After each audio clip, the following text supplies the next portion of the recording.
अस्सलामुअलैकुम। आज के लेक्चर में हमारे पास क्वेश्चन नंबर 7 होगा, एक्सरसाइज नंबर 3.1 है। तो प्रीवियस लेक्चर में हमने क्वेश्चन नंबर 6 पढ़ा था, तो क्वेश्चन नंबर 1, 2, 3, 4, 5 और 6 अगर आप देखना चाहते हैं तो इस लेक्चर के डिस्क्रिप्शन में उनके लिंक्स पड़े हुए, वहां से आप देख सकते हैं। तो इसको हम स्टार्ट करते हैं। सबसे पहले हम इसको समझेंगे कि इसमें क्या कह रहे हैं। तो कहते हैं एमन travel a certain distance in 7/12 hours, यानी कि एमन जो है वो कोई बंदा है, तो वो ट्रेवल करता है 7/10 आवर्स में कुछ सर्टेन डिस्टेंस है। Sharif travel the same distance in 3/5, same distance जो है वो शरीफ ट्रेवल करता है कितना, 3/5 आवर्स में।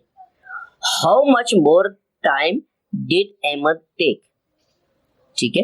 कहता है कि अगर शरीफ जो है वो ट्रेवल करता है सेम डिस्टेंस 3/5 आवर्स में, तो एमन को हाउ मच कितना टाइम और रिक्वायर्ड होगा वही डिस्टेंस जो है वो पूरा करने में। तो इट्स मीन कि हमने इनका डिफरेंस मालूम करना है, और जो डिफरेंस आएगा वही एमन को रिक्वायर्ड होगा, ठीक है। तो इसका हम सॉल्यूशन करेंगे।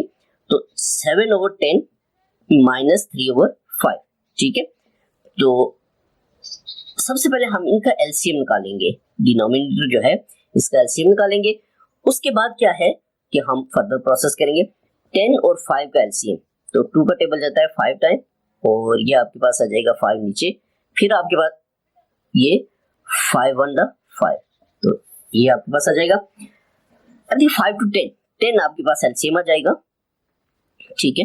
तो 10 आपके पास एलसीएम आ जाएगा। अब 10 का टेबल 10 पे 1 टाइम जाएगा, इंटू 7 आ जाएगा, माइनस 5 का 2 टाइम जाएगा, इंटू 3 आ जाएगा। तो ये हमारे पास क्या आ जाएगा, 7 1 7 माइनस 3 इंटू 2 6 डिवाइडेड बाई 10।